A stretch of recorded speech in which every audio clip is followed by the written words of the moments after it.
Hello and a very warm welcome to Deciphering Design with Dikshu. He's a designer, an urban planner, an architect, and someone who has the vision to transform India. Welcome on the show, Dikshu Kukreja.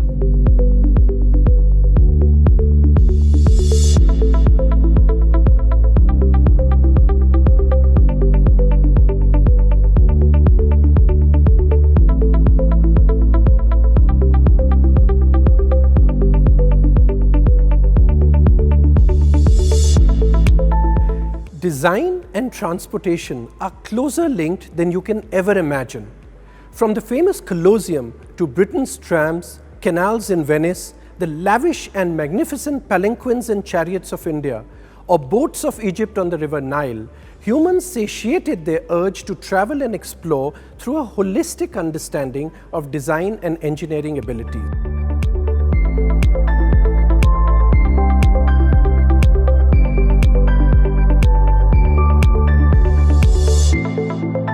At Hampi in India, one comes across a gargantuan chariot, a shrine designed and erected to pay homage to Lord Garud.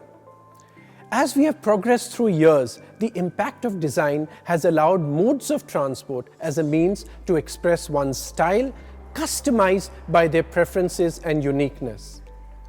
With further access to technology, the ability of designers to collaborate across the world and curate an unforgettable experience of traveling, sky is the limit for transport design. Architects have also had some significant impact on transit modes. Some of the great contributions are Iraqi-born architect Zaha Hadid, who collaborated with the German shipbuilders to design a new concept for yachts, and another architect, Thomas Heatherwick, who reconceptualized the classic double-decker bus in London. Interestingly, even today, some luxury automakers rely on the production of life-size clay models to develop new designs for their cars. It displays the attention to every design and detail that enhances the look and feel of the model. Have we ever pondered how one car is preferred over another? Let me remind you of the Batpod and Batmobile and how they created a fandom of their own. It makes one question, is it only a means of travel at the end of the day? Well, actually, many might differ on that. It is one of those pop culture references that is a fitting example of transport design as an extension to one's personality. Going forward, our visualization of earlier centuries, flying cars, trains that take you around the world in a few minutes, and airships seems to be coming true. In India, the Hyperloop is a much-awaited technology which will, yes, believe it or not, take you from Delhi to Mumbai in less than an hour. So let's chat with someone who loves fast machines.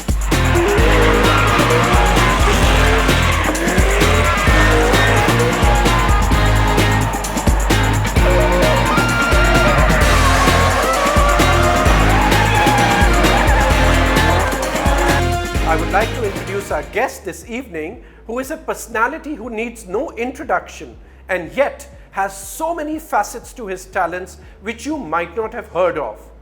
Gautam Singhania.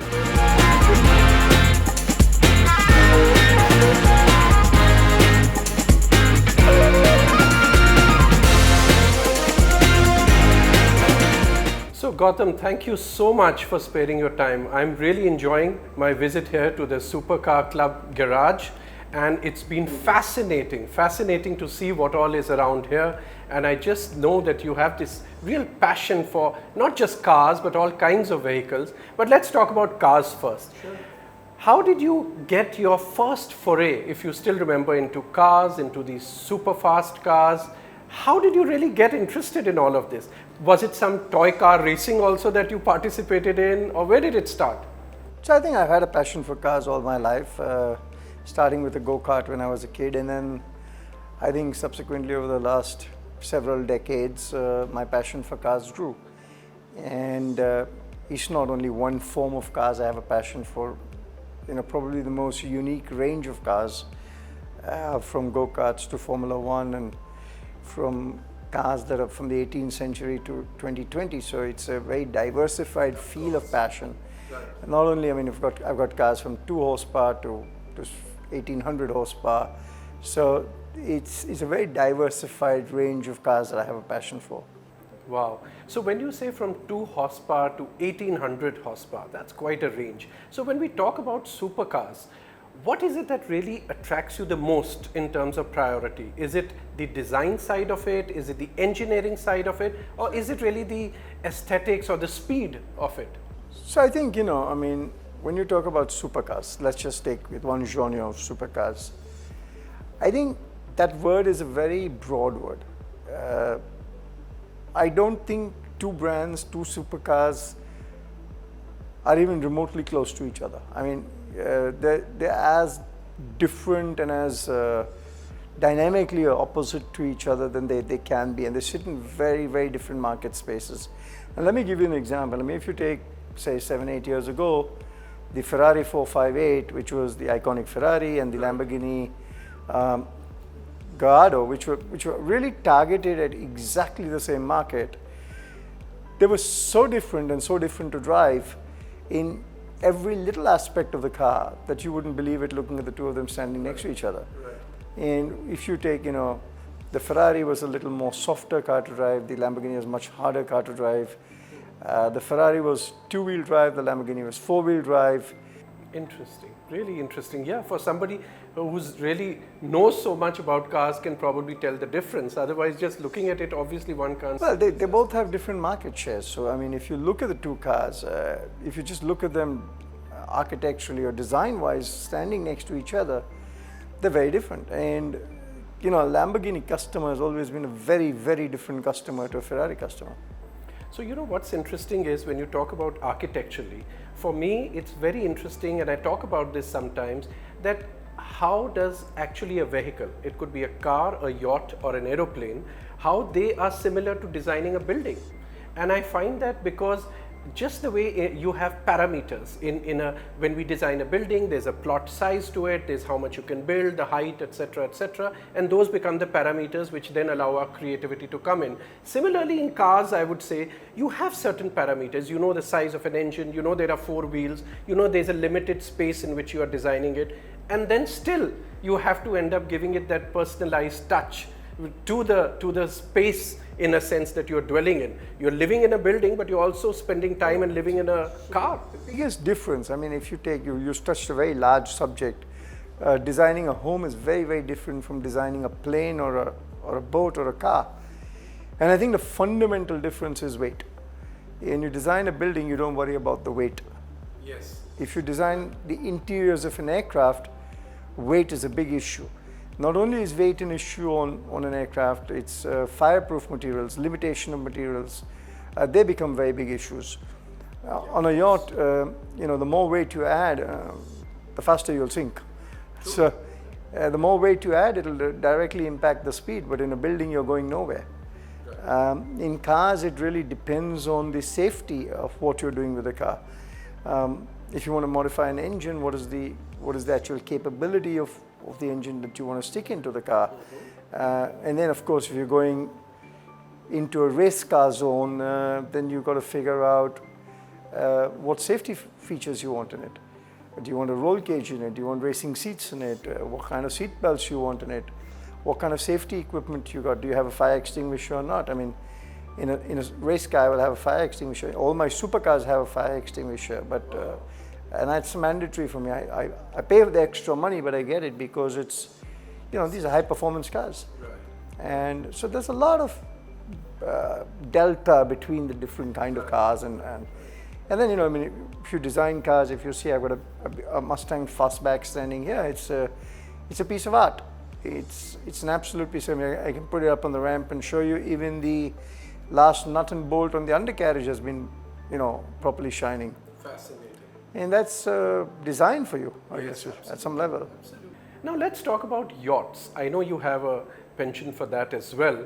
And I believe there is this yacht which has been completely indigenously designed by 3rd generation boat builders from Gujarat.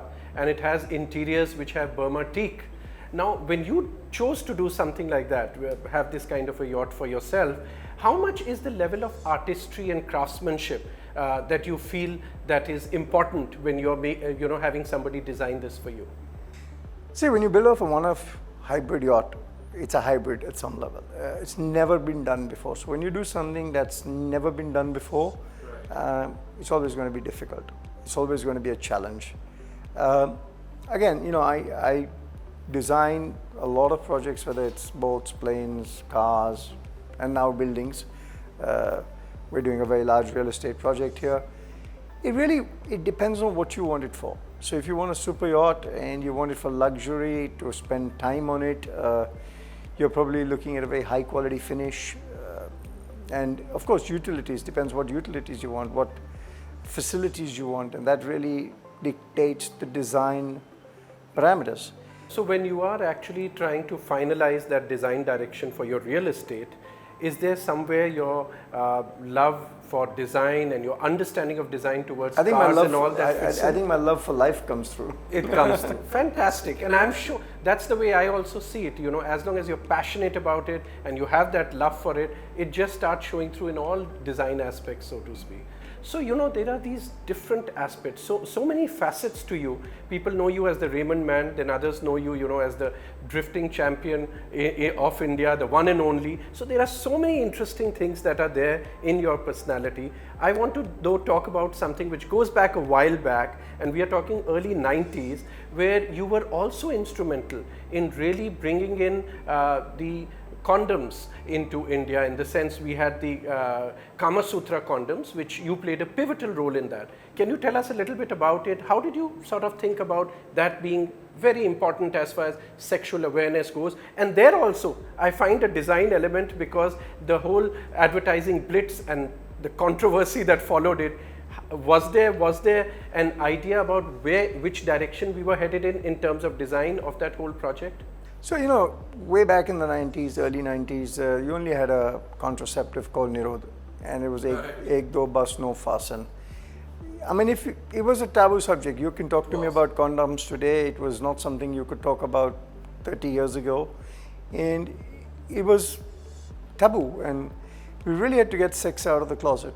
And I think the whole campaign with Pooja, the whole borderline high sexuality, sensuality more than sexuality, that design of that campaign, and just to keep you on the edge, it was great. I think it brought the subject out of the closet. And you know, whilst they say controversy, I think the controversy gave us tremendous free publicity. It became a national subject, and you know, that established the brand. Yes. And from there, we've, you know, just gone down the design route, and there's been so much variation in design, so much in terms of product, lots of new products coming out in the offering. So yeah, it's a fun journey. Yeah, that's very, very interesting. When I heard about that, that was one aspect that I was not aware of, actually, that you were behind that as well. I think technology in every aspect of our lives, when I look at buildings, how today buildings are actually the fundamental aspect which drives them is technology. We talk about smart homes, we talk about intelligent buildings, all these things. So that is life is changing, yeah. Yeah, and design is now revolving around technology. It's not something that, you know, okay, let's incorporate technology into our design. It doesn't work that way anymore. It's about the starting point is technology. Yeah, it's all about technology. I mean, today, if you take construction technology, we are doing real estate here. In the good old days, you did shuttering and you made a slab and it took you 30 days. Today, we are doing 5.5 slabs a month. And that's all driven by technology. Yeah, yeah, true. We are doing a project in Sri Lanka, which is the tallest building of South Asia. So it's 120 stories. And the speed of construction, to me as well, turns out to be mind-boggling. Everything is actually designed off ground. It's nothing that, you know, oh, a building is being built and you're thinking which direction it will take. Technology has it all sorted before, whether it's BIM and all the other ways that we design, where all these aspects are already thought through, seen three-dimensionally, and then it's simply all about execution. So you don't have to do everything on site. You can do everything off site. Yeah. You can bring it together. It's all about planning and bringing it together. So in terms of in India, Of course, we all love to see the F1 and when it came to India, it was a big excitement that we had F1 actually eventually in India. Unfortunately, that lasted only a few years. But do you see anywhere in the country this movement towards design houses working on fast cars, supercars? Is there that kind of movement happening here? I don't think you're going to see that movement in this country, because I strongly believe that for an industry to be successful in any country, you've got to have a massive culture for the industry and for every little element of it. But the way I see it, we both share a common passion, which is towards design.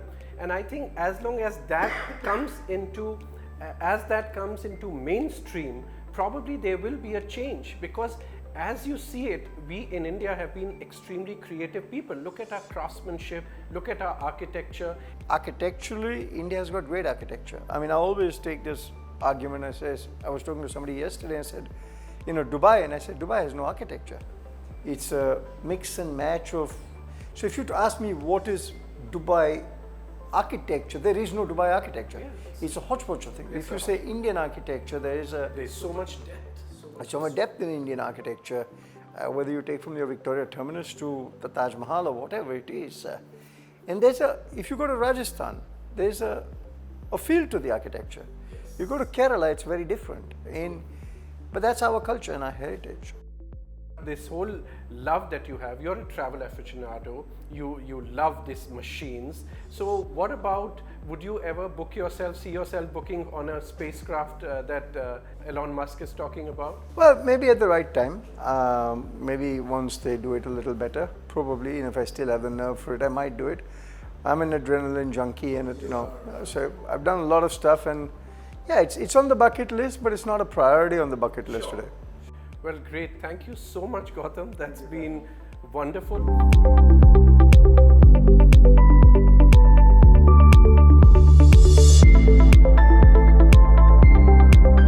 On the other side of the break, we continue our chat on design. Do stay with us.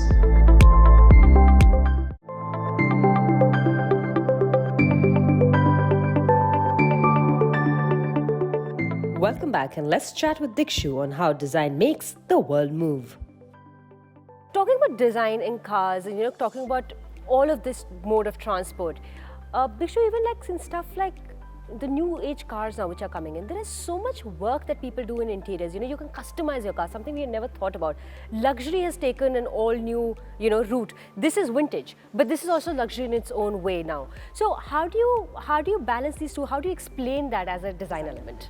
So I think people have always felt that whether it's a car, a ship or a train for that matter, it's not just about a means to get from place 1 to place 2, but it's also the experience that you have while you are doing that movement from a place to another place. For example, if we look at cruise ships, I think they are fascinating. I mean, how many hotels would there be on this planet which have 2,000 rooms? Yet, you have so many cruise ships which are sailing on water which have more than 2,000 cabins and sometimes more than 10,000 people who are floating in that ship. So look at the amount of luxury, and then number of swimming pools and casinos and the works. So it's like a hotel which is moving from one place to another. Yeah. And same thing is with trains, the famous Orient Express for that matter, or if we look at our very own Palace on Wheels. What is it? It is literally a palace on wheels. It's moving people from one place to another, and it's in the comfort or luxury of a palace. So it's an amazing thing that people don't have, and in history also have never taken just a mode of transport as a means to just get from one place to another. We want to experience the luxury in it. Yeah, and I feel, not just luxury, but now even and basic cars, in a basic way of transport also, people try to use those things which can make it interesting, make it more personalized, which I think actually makes the whole difference, makes it more, the experience becomes even more better. Same way, I would want to ask you, how do you visualize movement in architecture? How can you do that? That's interesting, because there is truly movement in architecture. We otherwise think that buildings, how can they move? They are static. Yeah. But that's not the case. Today with technology, we have something called kinetic architecture. And in kinetic architecture, you can actually change or move the facade of a building depending on how the sun moves or the wind blows. You're able to control the facade. So the facade itself is moving. We are doing certain projects. For example, I'm designing a museum which expands and contracts. Wow. So in the winters, the museum contracts because we want the open space to be used for multiple reasons. It's good weather. But in the summers, the museum building expands and covers that open plaza. So the museum building, depending on the time of the year, is big or small. That is so interesting. And same way, there is a India International Convention Center where India will host the G20 summit coming up in Delhi. Now in that, we have a unique system where there is a massive convention center hall, and just at the touch of one button, all the chairs just disappear into the floor, and voila, you have a large flat piece of multi-purpose hall. And we also in that project have an indoor arena which has a retractable roof which can just open or close depending on what function you want to use that arena for. And it's a large arena with 20,000 capacity. So technology is today allowing our buildings to also have the movement in them. That is so great, because that is something people would have never thought about, you know, like back in the days, people have never thought about that the cars could change from this to what they are now. So obviously there has been a lot of growth. But in the growth, there is always, you know, there is always a downside to the growth. And the downside, I think, when we talk about transportation or even we talk about buildings, the downside is the carbon footprint. We talk about, you know, taking care of the environment, but it seems like these kind of things, when you're wanting to excel in them, we are trying to, you know, the environment is not being taken care of in the same way. You're one of those people who actually believes in it and wants the environment to be taken care. To do something like that, have a cutting edge design, making it unique, yet taking care of the environment, how would you make the balance? And how do you do it? Well, I have to concede that this is a fact that if two of the most polluting things in our cities are transport, yes, vehicles, yes, and buildings. That has been the case. But it's not because you can't do anything about it. Certainly with today, again, I'm going to say technology, you can do so much that you can create. I feel that there has to be a clear vision. If our objective is that we have to save our planet, we cannot go ahead damaging our planet, then whether we design vehicles which are environment friendly, now whether it's Tesla or the electric cars or the Hyperloop that we are talking about, all these are actually environment friendly transport modes. And same way, you have buildings today, we can create buildings, and we are designing campuses, and many other people are in this movement where you consume zero energy. So you don't even need power from outside or water from outside. The whole campus or building is self-sufficient. So technology exists. I think we just have to understand the gravity of the situation or the sense of responsibility that we must create things which have a minimum, if not zero carbon footprint. I'm so happy to hear this from you, Dikshu, because it's important that people like yourself, you know, who are in position, who know their job really well and are yet wanting to work towards the betterment of the environment, because that is very important. But you know, when we talk about that, there's another side of all of us. That is, we ourselves like those buildings, we like those kind of cars. So are you one of those people who likes the gas guzzlers, or are you one of those who would say, okay, I'll go for the electric car? Which one is your choice? So my choice, being a dreamer, being a designer who has to keep thinking about the future, yes, today's technology or today's world is about electric cars. Yesterday it was about gas guzzlers, as you call them. But I personally would like to believe that the cars of the future, which I would like to see very soon, are those where we are actually consuming the energy which is natural. For example, if you're driving a car on the road, you have the sun beating down on it. Why can't we use that solar energy, and actually that becomes the energy which is propelling the car? Or for that matter, when a car is in motion, there's wind that can be captured, and we can use that for driving our cars. So I hope to have cars very soon where we are using the natural energy and forget the gas guzzlers or forget the electric cars. These should be the cars we should have very quickly. Dikshu, you've given a future plan and a very good startup idea to people out there who should take it up, because that is how we are going to save our environment, and that is great. I hope they do, and I would love to see those kind of cars on the road sooner than we can imagine. And on our show, on your show especially, we need to take equity on such kind of startup. It's your idea. Done. Let's tell those guys out there who want to start with it.